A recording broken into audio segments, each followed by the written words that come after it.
الحمد لله رب العالمين والصلاة والسلام على أشرف الأنبياء والمرسلين أما بعد فأعوذ بالله من الشيطان الرجيم من همزه ونفخه ونفثه بسم الله الرحمن الرحيم رب اشرح لي صدري ويسر لي أمري واحلل عقدة من لساني يفقه قولي اللهم انفعنا بما علمتنا وعلمنا ما ينفعنا وزدنا علما فبشر عبادي الذين يستمعون القول فيتبعون أحسنه أولئك الذين هداهم الله وأولئك هم أولو الألباب أعوذ بالله من الشيطان الرجيم بسم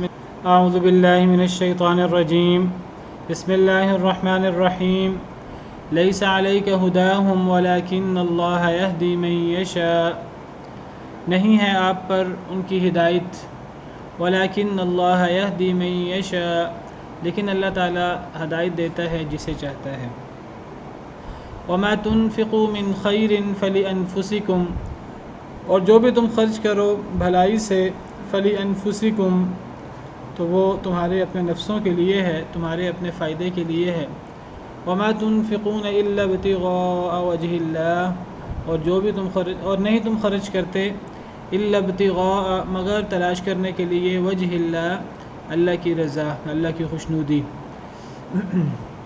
اللہ رب العالمین کی رضا حاصل کرنے کے لیے تم خرچ کرتے ہو وما تنفقوا اور جو بھی تم خرچ کرو من خیر مال سے، بھلائی سے یوفى الیکم وہ پورا دے دیا جائے گا تمہیں تمہاری طرف وانتم لا تظلمون اور تم نہیں ظلم کیے جاؤ گے۔ اب صدقہ خیرات کی بات چل رہی ہے، صدقہ خیرات کے فضائل چل رہے ہیں، تو درمیان میں لیس علیک ہداہم نہیں ہے آپ پر اے اللہ کے نبی صلی اللہ علیہ وسلم ان کی ہدایت ولکن اللہ یہدی من یشاء لیکن اللہ تعالیٰ ہدایت دیتا ہے جسے چاہتا ہے، ہدایت کی بات آ گئی۔ اور پھر اس کے بعد دوبارہ صدقہ خیرات کی بات شروع ہو گئی وما تنفقوا من خیر فلانفسکم جو بھی تم خرچ کرو مال سے، بھلائی سے فلانفسکم تو تمہارے اپنے نفسوں کے لیے، تمہارے اپنے فائدے کے لیے۔ تو درمیان میں ہدایت کا کیا مطلب ہے؟ تو علماء کرام، مفسرین کرام کہتے ہیں اس آیت کا شان نزول یہ ہے کہ صحابہ کرام جو مسلمان ہوئے تو ان کے رشتہ دار غیر مسلم تھے، تو اب اسلام نے غیر مسلموں کے ساتھ محبت کرنے، دلی دوستی رکھنے سے منع فرمایا ہے۔ وعلیکم السلام ورحمۃ اللہ وبرکاتہ۔ تو اب صحابہ کرام سمجھتے تھے کہ ہم اپنے غیر مسلم رشتہ داروں کے ساتھ حسن سلوک نہیں کر سکتے، ہم انہیں اپنا مال نہیں دے سکتے اگر انہیں ضرورت بھی ہو تو اللہ تعالیٰ نے فرمایا ہے کہ آپ کے جو غیر مسلم رشتہ دار ہیں ان کے دل تو آپ کے ہاتھ میں نہیں ہیں، ان کی ہدایت تو آپ کے اوپر نہیں ہے کہ آپ انہیں ہدایت دے سکیں اور آپ ان کے دلوں کو پھیر سکیں، آپ تو ان کو رہنمائی کر سکتے ہیں، سیدھا رستہ دکھا سکتے ہیں، وہ مانیں یا نہ مانیں یہ معاملہ تو آگے اللہ کے ہاتھ میں ہے، ہدایت تو اللہ کے ہاتھ میں ہے۔ تو آپ انہیں ہدایت دینے پر تو قادر نہیں ہیں، لیکن غیر مسلم ہونے کا مطلب یہ نہیں ہے کہ آپ ان کے ساتھ حسن سلوک کر ہی نہیں سکتے، آپ ان کے ساتھ حسن سلوک کر سکتے ہیں، غیر مسلم رشتہ داروں کے ساتھ، غیر مسلم رشتہ دار ہوں یا غیر رشتہ دار ہوں ان کے ساتھ حسن سلوک ہو سکتا ہے، وہ ضرورت مند ہوں تو ان کی مدد ہو سکتی ہے۔ تو اس آیت کریمہ میں جو خرچ کرنے کی بات ہے مال کی وہ غیر مسلموں کے لیے ہے، غیر مسلم رشتہ داروں کے لیے، تو غیر مسلم رشتہ داروں پر خرچ ہو سکتا ہے، کرنا چاہیے، بلکہ یہ چیز اسلام لانے کا باعث بھی بن سکتی ہے، آپ کو حسن اخلاق انہیں اسلام کے محاسن ان کے سامنے رکھے گا اور ممکن ہے وہ مسلمان ہو جائیں۔ تو بہرحال کسی کا مسلمان نہ ہونا اس کا مطلب یہ نہیں کہ ہم ان سے خیر خواہی نہیں کر سکتے۔ دیکھیے جن آیات میں اللہ تعالیٰ نے والدین کے ساتھ حسن سلوک کرنے کا حکم دیا ہے تو ان آیات میں بھی اللہ تعالیٰ نے یہ بات فرمائی ہے کہ اگر آپ کے ماں باپ آپ کو غلط بات کا حکم دیں یا آپ کو شرک کا حکم دیں، آپ نے ان کی وہ بات نہیں ماننی لیکن آپ نے ان کے ساتھ دنیا میں اچھا معاملہ کرنا ہے۔ ووصینا الانسان بوالدیہ احسانا حملته امه کرہا ووضعته کرہا وحمله وفصاله ووصینا الانسان بوالدیہ حملته أمه وهنا على وهن وفصاله في عامين أن اشكر لي ولوالديك إلي المصير وإن جاهداك على أن تشرك بي ما ليس لك به علم فلا تطعهما وصاحبهما في الدنيا معروفا. اگر وہ تمہیں مجبور کریں کہ تم اللہ کے ساتھ شرک کرو، تمہارے ماں باپ، تم نے ان کے ساتھ حسن سلوک کرنا ہے، خیر خواہی کرنی ہے. اور اگر وہ کافر ہوں، مشرک ہوں، اور وہ تمہیں شرک کا حکم دے، غلط بات کا حکم دے، تو تم نے اطاعت نہیں کرنی، کیونکہ لا طاعۃ لمخلوق فی معصیۃ الخالق. اللہ کے نافرمانی میں کسی مخلوق کی اطاعت نہیں ہو سکتی، چاہے وہ ماں باپ بھی کیوں نہ ہو. تو ماں باپ کی اطاعت بھی نہیں ہوگی اگر وہ شرک کا یا کسی اور نافرمانی کا حکم دے. لیکن فرمایا وصاحبہما فی الدنیا معروفا، یعنی اگر وہ تمہیں شرک کا حکم بھی دیں، اس معاملے میں تو ان کی اطاعت نہیں کرنی، لیکن وہ تمہیں شرک کا حکم دے رہے ہیں، اس کے باوجود تم نے دنیا میں ان سے حسن سلوک کرنا ہے. وصاحبہما فی الدنیا معروفا، دنیا میں ان کے ساتھ معروف معاملہ کرو، ان کے ساتھ اچھائی کا معاملہ کرو. تو اس سے پتہ لگتا ہے کہ کسی کا غیر مسلم ہونا ہمیں اس کے ساتھ حسن سلوک کرنے سے روک نہیں سکتا. ہم نے غیر مسلم لوگوں کے ساتھ بھی حسن سلوک کرنا ہے، اور اگر بطور خاص وہ رشتہ دار ہے، چاہے غیر مسلم ہے، تو غیر مسلم رشتہ دار کے ساتھ حسن سلوک کرنا اور صلہ رحمی کرنا اور خرچ کرنا مال بالکل جائز ہے. ہاں بس ایک چیز کا دھیان کرنا ہے کہ زکوٰۃ غیر مسلموں کو نہیں دی جا سکتی. جو فرضی زکوٰۃ ہے وہ غیر مسلموں کو نہیں دیا جا سکتا. اسی طرح یہ جو صدقہ فطر وغیرہ جو اس قسم کی چیزیں ہیں تو جی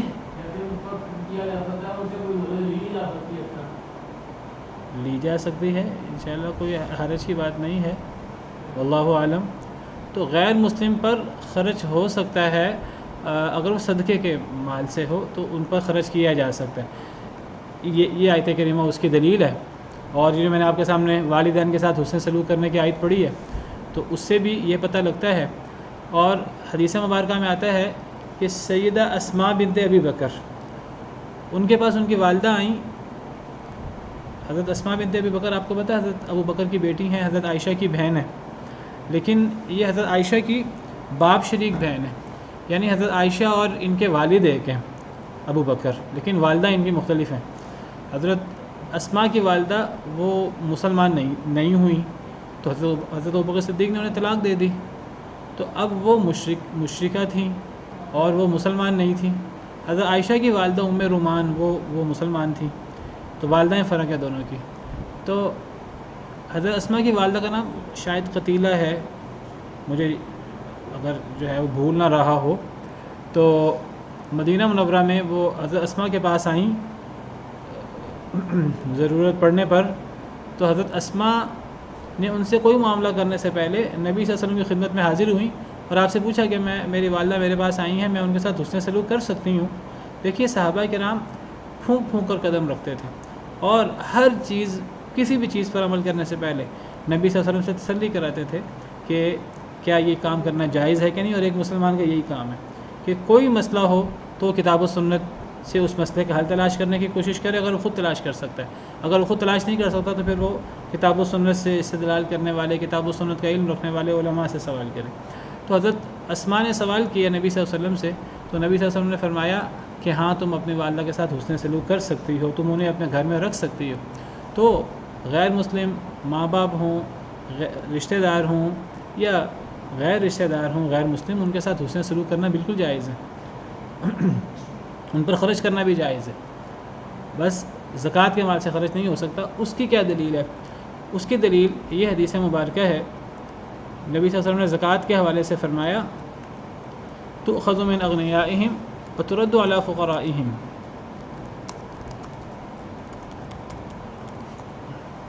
صحیح بخاری وغیرہ کی حدیث ہے. سیدنا معاذ بن جبل کو آپ نے یمن بھیجا. صحیح بخاری کی حدیث ہے 1395.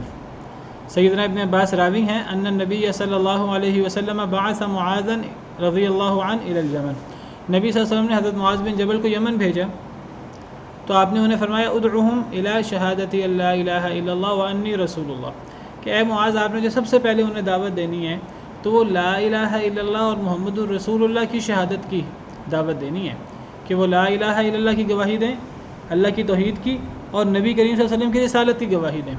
سب سے پہلے جو دعوت دینی چاہیے کسی بھی داعی الی اللہ کو تو وہ توحید کی نبی صلی اللہ علیہ وسلم پر ایمان لانے کی دعوت دینی چاہیے۔ فَإِنْهُمْ أَطَاعُوا لِذَلِكَ، اگر وہ اس معاملے میں تمہاری اطاعت کر لیں، فَأَعْلِمْهُمْ أَنَّ اللَّهَ افترض عَلَيْهِمْ 5 صلوات فِي كُلِّ يَوْمٍ وَلَيْلَةٍ، تو انہیں بتانا کہ اللہ نے ان پہ فرض کی ہیں 5 نمازیں ایک دن اور رات میں۔ اس سے پتہ لگتا ہے کہ سب سے پہلے توحید کی بات جو ہے وہ رکھنی چاہیے، رسالت کی بات، اور پھر اس کے بعد نماز کی دعوت دینی چاہیے لوگوں کو۔ فرمایا فَإِنْهُمْ أَطَاعُوا لِذَلِكَ، اے معاذ اگر وہ یہ بات بھی مان لیں، فَأَعْلِمْهُمْ، پھر انہیں بتانا، أَنَّ اللَّهَ افترض عَلَيْهِمْ صَدَقَةً فِي أَمْوَالِهِمْ، اللہ نے ان کے اوپر ان کے مالوں میں صدقہ فرض کیا ہے۔ یہاں صدقہ سے کیا مراد ہے؟ جو فرض کیا ہے زکوٰۃ، اللہ نے مسلمانوں کے مال میں ایک صدقہ فرض کیا ہے۔ آپ کو پتہ صدقہ نفل بھی ہوتا ہے، فرض بھی ہوتا ہے، تو فرض صدقہ یعنی زکوٰۃ، تؤخذ من اغنیائہم، جو لیا جائے گا ان کے غنی لوگوں سے، وترد علی فقرائہم، اور وہ انہی کے غریب لوگوں پر خرچ کیا جائے گا۔ تو یہ تؤخذ من اغنیائہم، ہم کی ضمیر مسلمانوں کی طرف لوٹ رہی ہے کہ زکوٰۃ مسلمانوں کے غنی لوگوں سے لی جا سکتی ہے۔ اس سے پتہ لگا غیر مسلم سے زکوٰۃ نہیں لی جا سکتی، چاہے وہ غیر مسلم مسلمانوں کے علاقے میں ہی کیوں نہ رہنے والا ہو، اس سے زکوٰۃ نہیں لی جائے گی، اس سے ٹیکس لیا جائے گا، اس سے جزیہ لیا جائے گا۔ اور اللہ معاف کرے ہمارے ہاں مسلمانوں سے ٹیکس لیا جاتا ہے، حالانکہ ٹیکس جو ہے یہ غیر مسلموں سے، ذمیوں سے لیا جاتا ہے اسلامی حکومت میں، اور مسلمانوں سے زکوٰۃ لی جاتی ہے۔ اسلامی نظام یہ ہے، اور حکمرانوں کی ذمہ داری بھی یہ ہے، الذین مکناہم فی الارض اقاموا الصلاۃ وآتوا الزکاۃ، کہ وہ لوگ جنہیں ہم زمین کے اندر کوئی مقام دیں، کوئی زمین کے اندر اقتدار دیں، ان کی ذمہ داری یہ ہے اقاموا الصلاۃ، کہ وہ نظام صلاۃ قائم کریں، وآتوا الزکاۃ، اور وہ نظام زکوٰۃ قائم کریں، وامروا بالمعروف ونہوا عن المنکر، اور امر بالمعروف نہی عن المنکر کا سلسلہ قائم کریں، لوگوں کو نیکی کا حکم دیں، برائی سے روکیں۔ تو یہ حکمرانوں کی ذمہ داری ہے۔ تو مسلمانوں کے غنی لوگوں سے زکوٰۃ لی جاتی ہے، اور مسلمانوں کے ہی فقیر اور غریب لوگوں پر زکوٰۃ لٹا دی جاتی ہے۔ ایک ہی علاقے کے غنی لوگوں سے زکوٰۃ لی جائے گی، اسی علاقے کے غریب لوگوں پر زکوٰۃ لٹا دی جائے گی مسلمانوں پر۔ اگر اس علاقے میں مسلمان غریب نہ ہوں، پھر وہ زکوٰۃ اس علاقے کے علاوہ کسی دوسرے علاقے میں بھی بھیجی جا سکتی ہے، لیکن وہ بھی دوسرے علاقے کے مسلمانوں کے لیے اس کو جو ہے خرچ کیا جائے گا۔ تو زکوٰۃ جو فرض صدقہ ہے یہ غیر مسلم پر نہیں ہو سکتا، لیکن جو نفل صدقہ ہے، جو زکوٰۃ کے علاوہ اللہ نے صدقہ فرض کیا، صدقہ جو ہے ان فی المال حق سوی الزکوٰۃ، مال میں زکوٰۃ کے علاوہ بھی حق ہوتا ہے، تو اس حق سے یہ جو خرچ ہے، مال خرچ کرنا زکوٰۃ کے علاوہ، تو یہ غیر مسلموں پر بھی خرچ ہو سکتا ہے، اور اگر وہ غیر مسلم رشتہ دار ہیں، قریبی رشتہ دار ہیں، ماں باپ ہیں، تو پھر ان پر خرچ کرنے کی فضیلت زیادہ ہو جاتی ہے۔ صلہ رحمی کی ضمن میں بھی یہ آتا ہے، اور صلہ رحمی کے لیے ضروری نہیں ہے کہ صلہ رحمی صرف مسلمانوں سے ہو سکتی ہے، صلہ رحمی غیر مسلموں سے بھی ہو سکتی ہے۔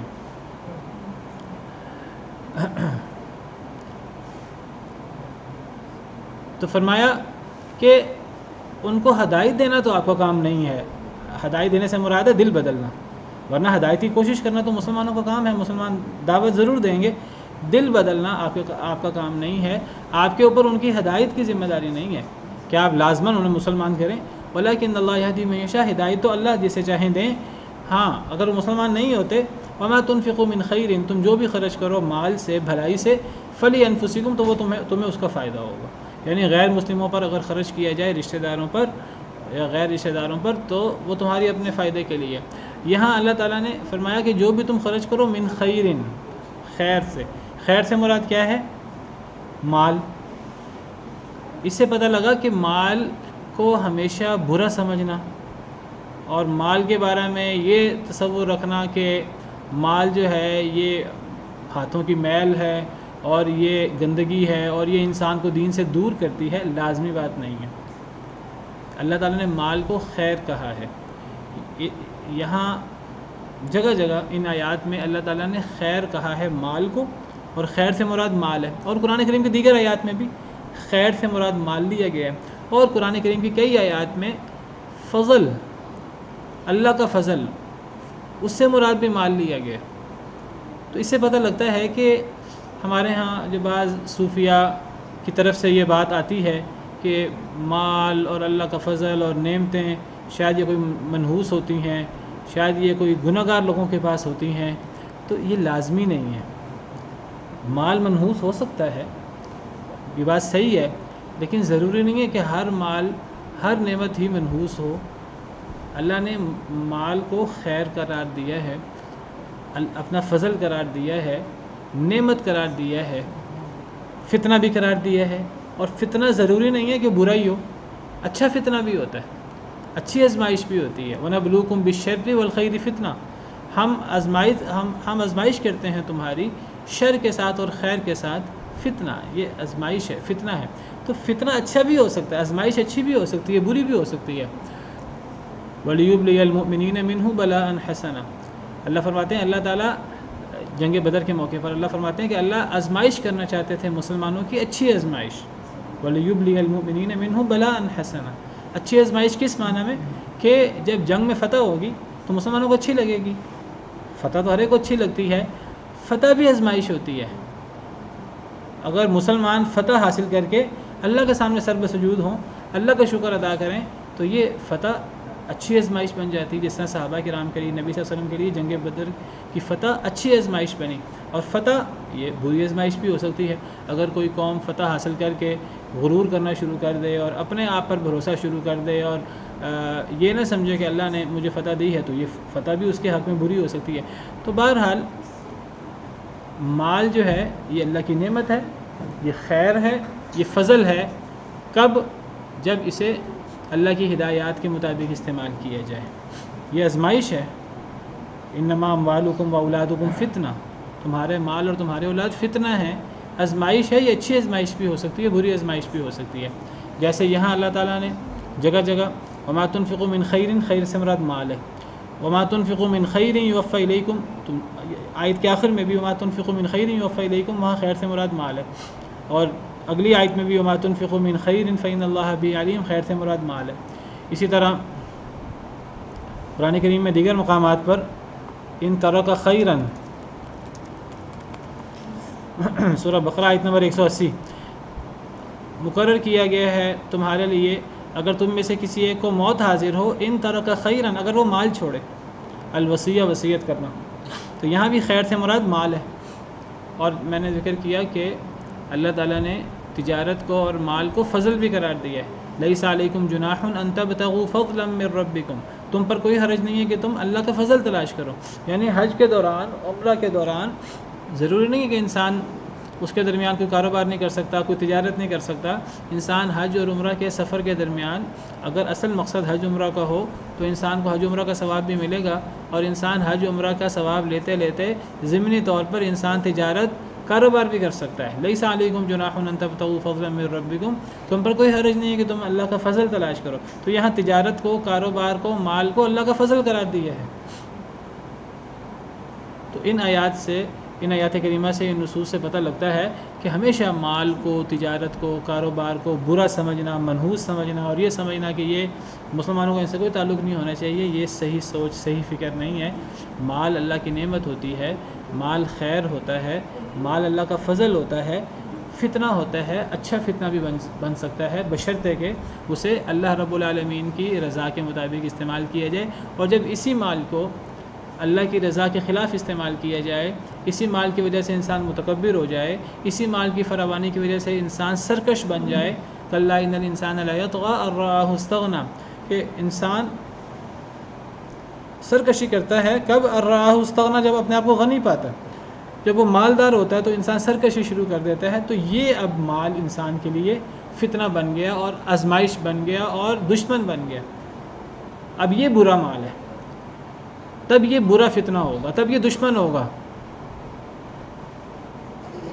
تو یہ مال انسان کے لیے دشمن بھی بن جاتا ہے، نقصان دہ بھی بن جاتا ہے۔ تو یہ آزمائش ہے، انسان چاہے تو اسے بابرکت بنا لے اس مال کو اپنے لیے، اور چاہے تو انسان اسے اپنے لیے جو ہے وہ بے برکت اور اپنے لیے وبال کا باعث بنا لے۔ تو ہم نے پیچھے جو خرچ کرنے کے، صدقہ دینے کے فضائل پڑھے ہیں، وہ سارے کے سارے مال صدقہ کرنے کے فضائل ہیں۔ تو جو لوگ مال خرچ کرتے ہیں ان کے لیے مال برکت والا، خیر، فضل بن جاتا ہے، اور جو مال خرچ کر کے ریاکاری کریں یا مال خرچ ہی نہ کریں، مال کے معاملے میں اللہ کی رضا، اللہ کے احکامات کا دھیان نہ رکھیں، تو یہ مال ان کے لیے فتنہ اور آزمائش اور منحوس بن جاتا ہے۔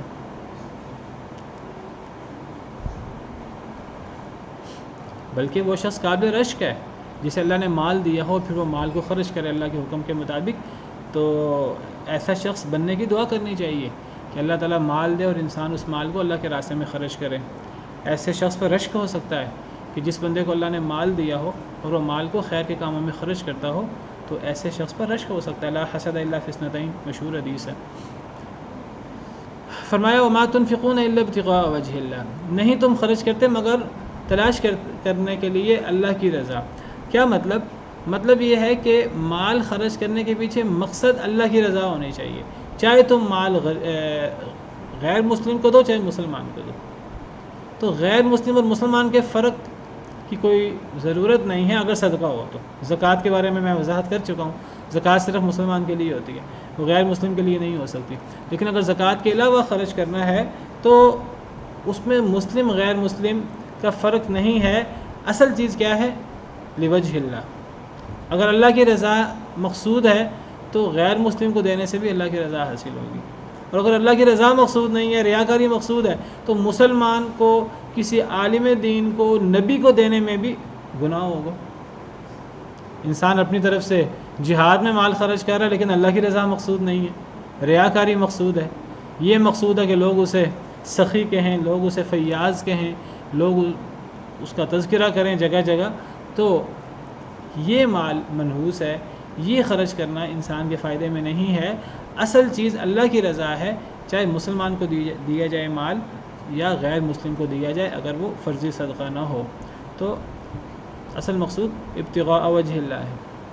وما تنفقوا من خیر یوفى الیکم، جو بھی تم خرچ کرو، من خیر مال سے، بھلائی سے، یہاں خرچ کرنے سے مراد وہ خرچ ہے جس میں ابتغاء وجہ اللہ، خلوص، اخلاص موجود ہو، اللہ کو راضی کرنے کے لیے ہو۔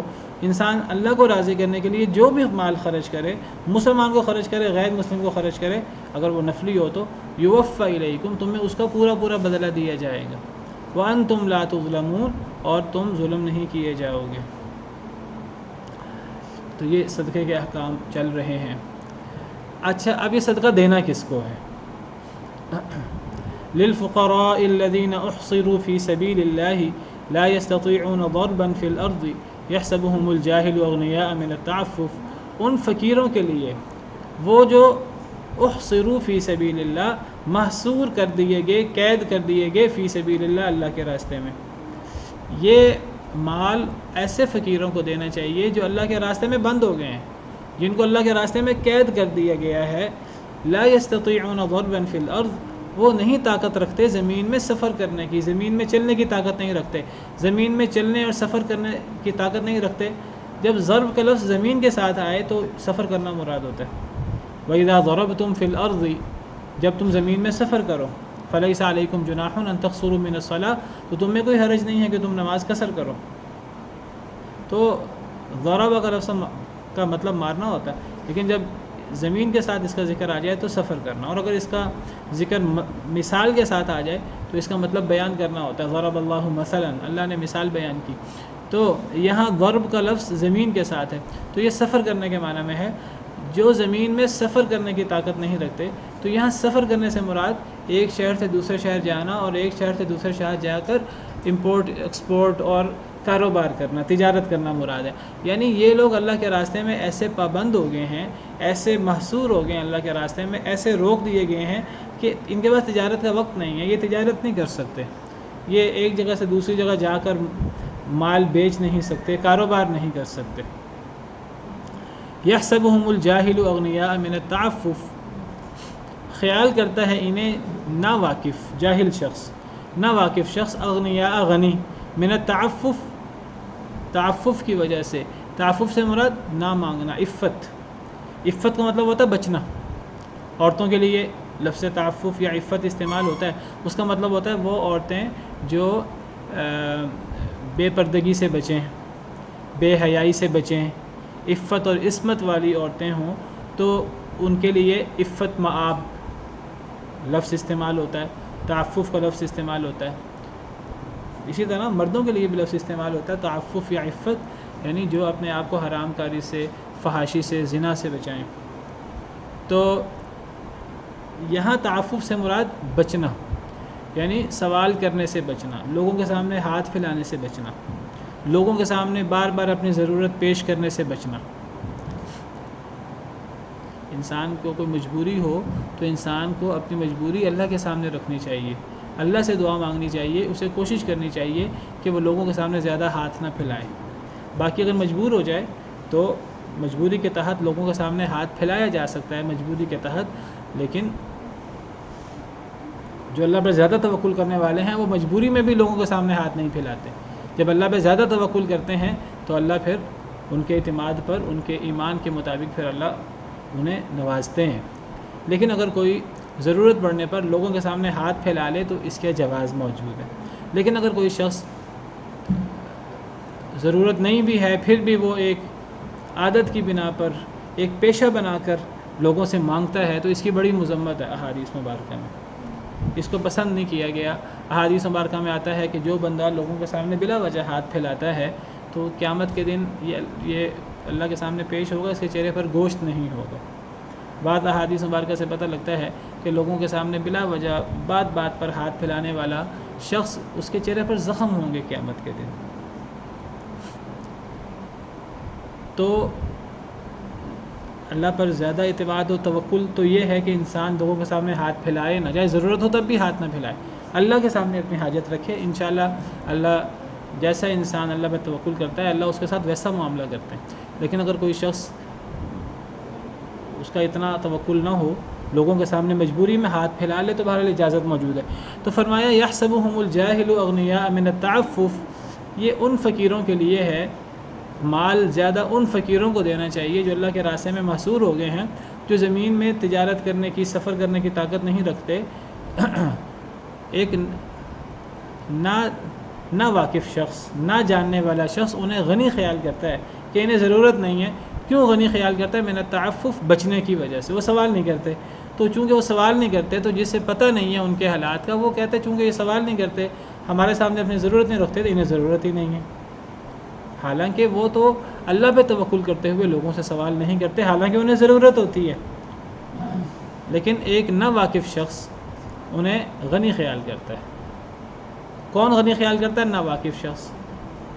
تو جو واقف ہے وہ انہیں غنی خیال نہیں کرتا۔ واقف شخص کو پتہ ہے کہ یہ غنی نہیں ہے۔ کیا مطلب؟ پتہ لگا کہ ہمیں معلومات حاصل کرنے کی کوشش کرنی چاہیے، ہمیں لوگوں کی معلومات حاصل کرنے کی کوشش کرنی چاہیے۔ ایک اجنبی شخص ہوگا جس کو ہم نہیں جانتے، اس کے بارے میں تو ہم ناواقف ہو سکتے ہیں اور ہم اسے غنی سمجھ سکتے ہیں، لیکن کوشش کرنی چاہیے کہ لوگ اپنے رشتہ داروں میں اگر ایسے لوگ موجود ہوں، اپنے قریبی رہنے والوں میں ایسے لوگ موجود ہوں، کچی بستیاں تلاش کرنی چاہیے۔ خود کوشش کرنی چاہیے کہ انسان غریبوں کو اور انسان ایسے لوگوں کو تلاش کرے۔ تعرفهم بسیماہم، آپ پہچان لیں گے انہیں ان کے علامت سے۔ وہ منہ سے سوال نہیں کرتے کسی سے، لیکن ان کی حالت بول بول کر بتا رہی ہوتی کہ وہ ضرورت مند ہے۔ ان کے حالات جو ہیں وہ لوگوں کے سامنے آیا ہوتے ہیں، لیکن وہ کس کو پتہ لگیں گے؟ جو واقفیت حاصل کرنے کی کوشش کرے گا۔ باقی نا واقف شخص وہ شاید ان کے نام مانگنے کی وجہ سے انہیں غنی سمجھے۔ جو بندہ واقفیت حاصل کرنے کی کوشش کرے گا، توجہ رکھے گا، اس کے سامنے کئی علامتیں عیاں ہو جائیں گی کہ یہ ضرورت مند ہے۔ لا يسألون الناس الحافا، وہ نہیں سوال کرتے لوگوں سے لپٹ کر۔ الحافا لحاف کا مطلب لپٹنا، لحاف اس چادر کو کہتے ہیں جو اوپر لی جاتی ہے اردو زبان میں، تو وہ عربی سے ہی ہے الحاف، تو لپٹ جانا کسی سے۔ یہ لوگوں سے لپٹ کر سوال نہیں کرتے۔ کیا مطلب ہے لپٹ کر سوال نہیں کرتے؟ بعض علماء نے تو معنی کیا کہ سوال ہی نہیں کرتے،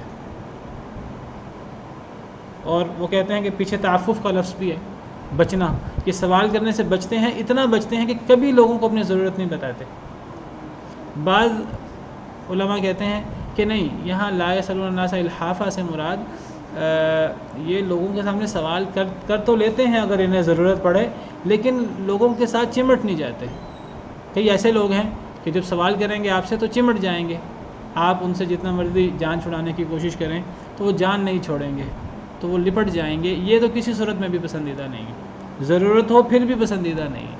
تو دو تفسیریں ہیں لا یسألون الناس الحافا، ایک تو بعض مفسرین کہتے ہیں اس سے مراد ہے سوال ہی نہ کرنا، اور وہ کہتے ہیں بے شک لفظ تعفف سے پتہ لگتا ہے کہ یہ مراد ہے، لیکن دوسرے علماء کہتے ہیں، اور ان کی تائید ایک حدیث سے بھی ہوتی ہے، کہ یہاں لا یسألون الناس الحافہ سے مراد یہ ہے کہ لوگوں کے ساتھ چمٹ نہیں جاتے، اگر مجبوری ہو لوگوں کے سامنے وہ جو ہے وہ ضرورت پیش کر دیتے ہیں اپنی، لیکن وقار کے ساتھ، استغنا کے ساتھ لوگوں کے سامنے اپنی ضرورت رکھ دیتے ہیں، اگر کوئی بندہ نہ توجہ دے تو پیچھے نہیں پڑتے، کیونکہ حدیث مبارکہ سے پتہ لگتا ہے کہ جس کی آپ نے مدد کرنی، حدیث کا مفہوم ہے جس کی آپ نے مدد کرنی ہے، آپ کو ایسے شخص کی مدد کرنی چاہیے جو ہر ایک درہم کے پیچھے، 2 درہم کے پیچھے لوگوں کے پیچھے پڑا رہے، ایسا شخص نہیں، بلکہ وہ شخص ہونا چاہیے جو 1-2 درہم کے پیچھے لوگوں کے پیچھے نہیں پڑتا، ایسے شخص کی مدد کرنی چاہیے۔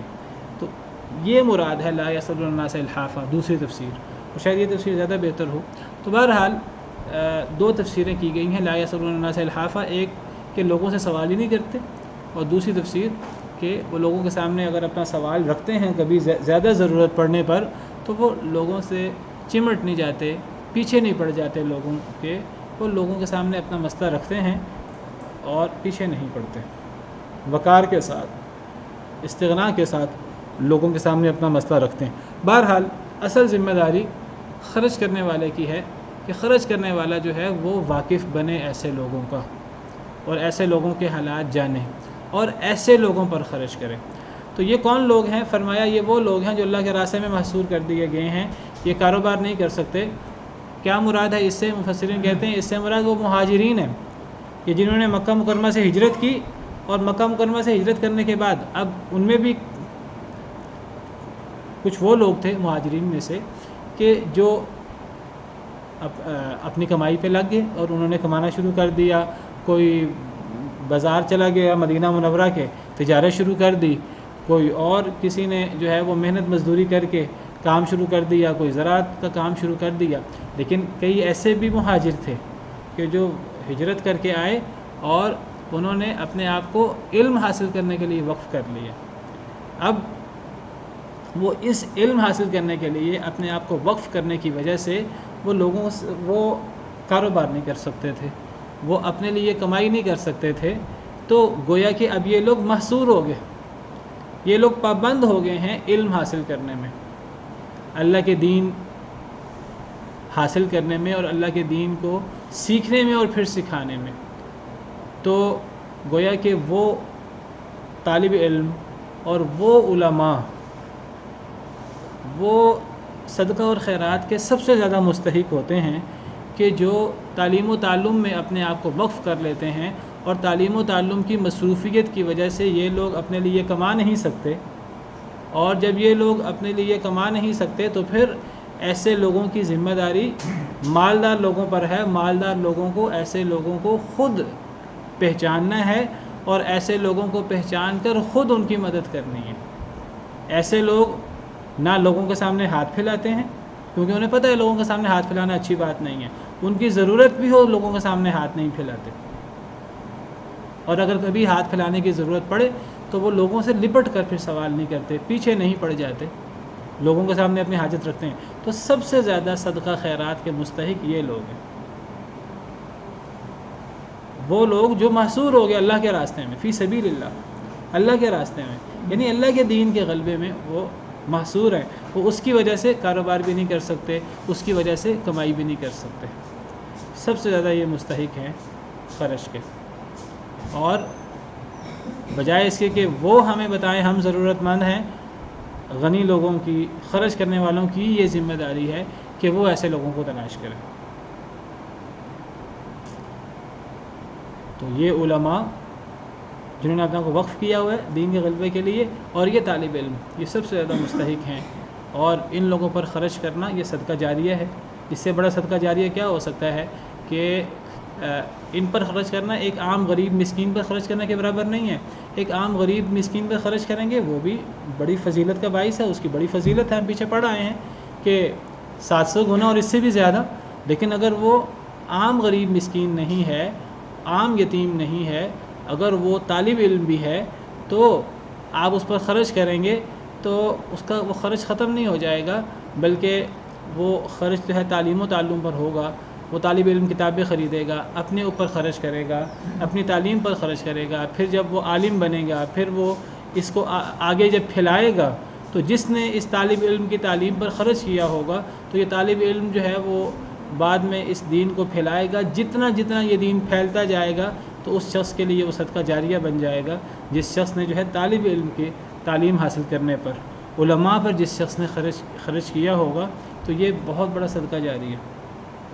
کتابیں خریدنے پر اگر اس نے یہ رقم خرچ کی ہے تو اس کتاب سے جب تک فائدہ اٹھایا جاتا رہے گا تو وہ خرچ کرنے والے کے لیے صدقہ جاریہ بنے گا. تو یہ صدقہ کے سب سے بڑے مستحق ہیں یہ لوگ، اور انہیں خود تلاش کرنا ہوگا.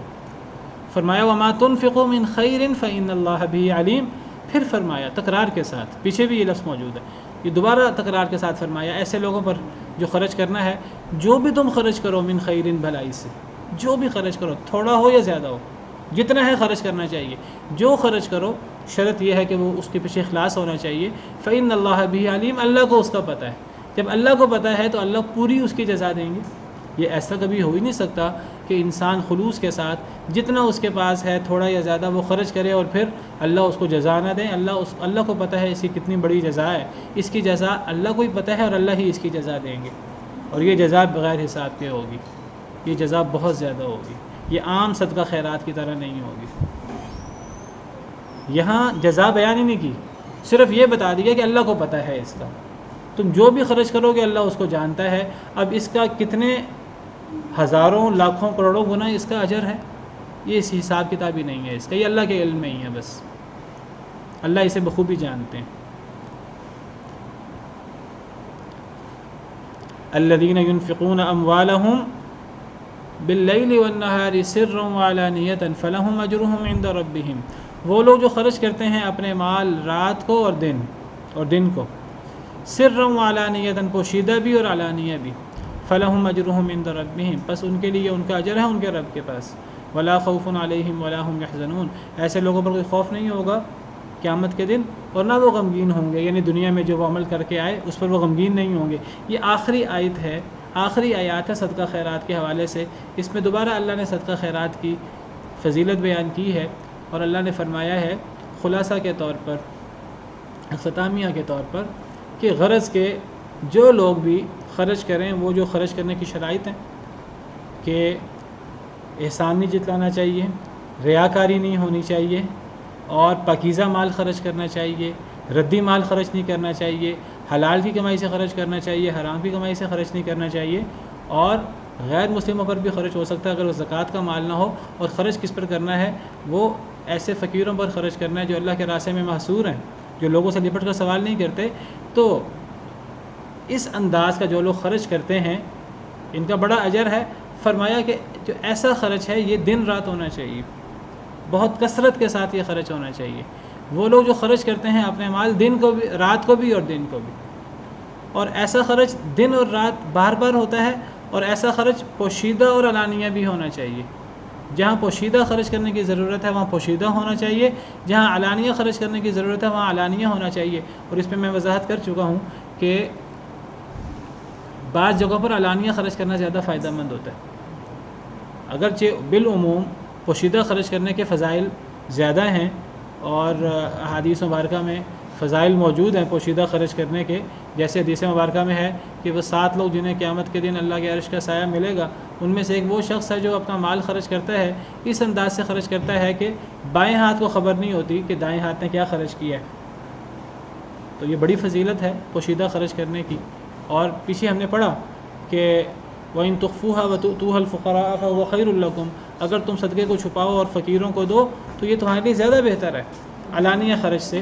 تو عمومی طور پر پوشیدہ خرچ کرنا زیادہ بہتر ہوتا ہے، لیکن بعض اوقات علانیہ خرچ کرنا زیادہ بہتر ہو جاتا ہے اگر اس سے مراد ریاکاری نہ ہو اور اس سے مراد لوگوں کو خرچ پر ابھارنا مقصود ہو.